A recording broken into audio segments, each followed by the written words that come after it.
You're watching Outnumbered. I'm Julie Banderas, and here today, Rachel Campos-Duffy, Fox News contributor and host of Moms on Fox Nation. Kat Timpf, Fox News contributor and host of Sincerely Kat on Fox Nation. Leslie Marshall, syndicated radio host and Fox News contributor. And joining us today, David Webb, host of Reality Check on Fox Nation and host of The David Webb Show on Sirius XM Patriot. Happy New Year's Eve to you all. Thanks for holding off on the cocktails for this show. Well, except for you, Kat. Leslie, McConnell accuses Nancy Pelosi and Chuck Schumer of attempting to, quote, warp President Trump's call for $2,000 direct payments to Americans. But yet McConnell says that the Senate is not going to separate the vote on the $2,000 stimulus check. So why not make this a standalone bill so Americans can finally get their money they so desperately need? Amen. Preach, sister, because that's exactly, you know, when I'm agreeing with President Trump and when Nancy Pelosi, Chuck Schumer, Donald Trump and that is 2020 for you right there. Okay, yeah, that's 2020. Okay, we're all in agreement. Rachel, I love you, but you're wrong here, girl. And let me tell you why.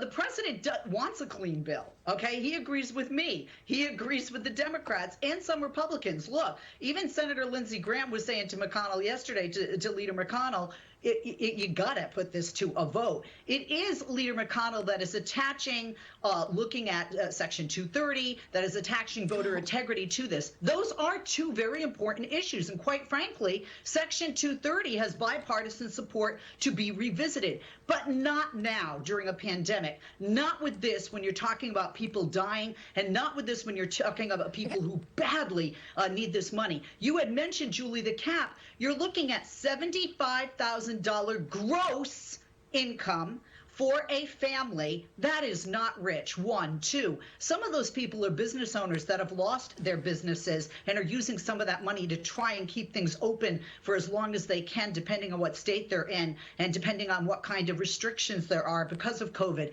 Others, by the way, that income, how do we know what somebody makes? We're looking at the tax returns from last year. We don't know the tax returns from 2020 Those people yet. Could be making so it's ridiculous to say this is going to help the rich. And the bottom line is, all along, Democrats have said it's got to be more than 600. So did the president. And after the 600 was passed, he said, go back to the drawing table, up to the $2,000, which Nancy Pelosi and Democrats wanted originally. I mean, Kat, new concerns over the crime surge in cities across America and how President-elect Joe Biden may address it once he takes office. Okay, so Joe Biden, he won the election. He is the president-elect, Leslie, and he has been questioned on where he stands when it comes to defunding the police. And during his campaign, he was adamant to say, no, I don't plan on defunding the police. Well, now he's the president-elect, and here's his thoughts currently. I also don't think we should get too far ahead of ourselves on dealing with police reform in that, because they've already labeled us as being defund the police. That's how they beat the living hell out of us across the country, saying that we're talking about defunding the police. We're not. We're talking about holding them accountable. Okay, so you've got police reform and you've got defunding the police. Which is his plan? Leslie. Well, defund the police is police reform. The problem is the wording really bad for my party, and I would agree with the president-elect on that.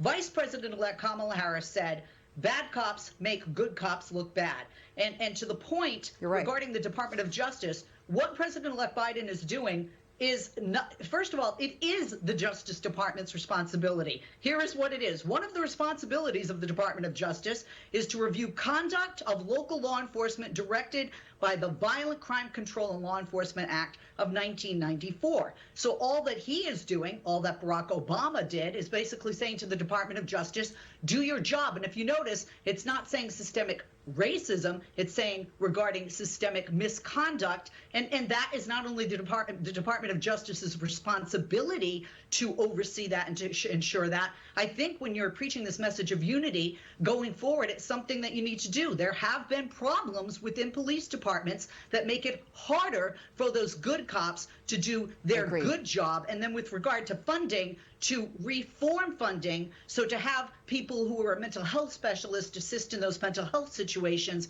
that's really where the president-elect has been speaking, and that's where Democrats, central moderate Democrats like myself, the majority of the party in voters and in the politicians stand. So the Biden transition team once again facing criticism for its apparent lack of transparency with the media. Leslie, is this what we have to expect for the next 4 years? Or is he just going to hate Fox for 4 years and just put us in the doghouse? No, and I don't see President-elect as hating Fox, quite frankly, because hate's a strong word.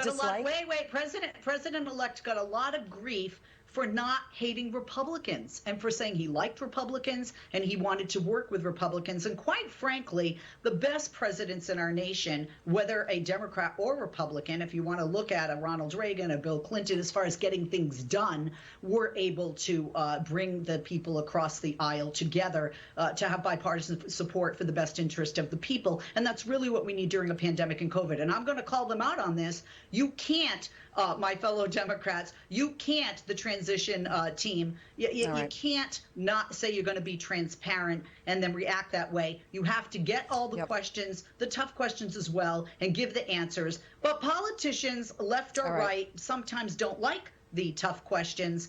Donald Trump has shown that. And I hope that Joe Biden will not do that when he is president. Yeah, but to be fair, Leslie. Governor Cuomo is getting blasted after announcing thousands, and I mean thousands, over 5,000 Buffalo Bills fans can attend the team's playoff game next month in person, and he will be among them. But many New Yorkers are furious, asking why is the game okay, but indoor dining is banned? Restaurant owners have protested for months over the dining ban, arguing restaurants, according to Cuomo himself, accounted for just 1.4% of infections from September through the end of November. Yet, as business owners struggle to survive, Cuomo is out cutting ribbons, celebrating a $1.6 billion train haul at Penn Station while warning folks not to travel. Critics have also slammed the governor for joking around with his brother on TV while businesses were locked on lockdown. Well, he's also promoting a book, by the way, about the pandemic, during the pandemic, and of course his Emmy Award. I want to look at stats out of Cuomo's own office that shows the spread of coronavirus by location. The football game hasn't yet been added to this, but let's just wait for it. Household gatherings are the largest culprits at nearly 74%. Restaurants and bars rank fifth on the list, as we pointed out, only 1.4%. Leslie, isn't this hugely hypocritical for the government, for the governor? Absolutely. Look, I'm from Boston, and I'm a New England Patriots fan, although I'm not happy with Tom Brady. And I used to live in Buffalo, and I have a soft spot in my heart for the Buffalo Bills. Used to party back in the day with Jim Kelly and some of those guys. But and I know the people and the fans there are going to hate me for this. There should be no fans there. No. And he should not be one of them. A true leader, I've said it before, leads by example. I agree with you, Julie. This is a super spreader. You can test negative today, test positive tomorrow. We know about that 7 to 10 or 14 beyond window and incubation period. We have a mutation of the virus now that we've seen here in California yesterday.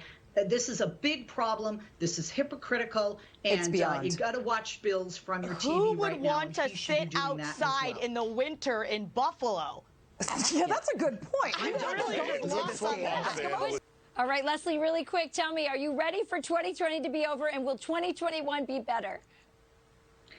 Yes, and yes, I hope so, even though I'm a pessimist. Bottom line, I think 2020 showed us that healthcare workers are real heroes, and that we as a nation need to unite to put COVID behind us, to help them. We need to look at the greater good and not just ourselves. Other countries have done it. We can do it too. America is wonderful. All right.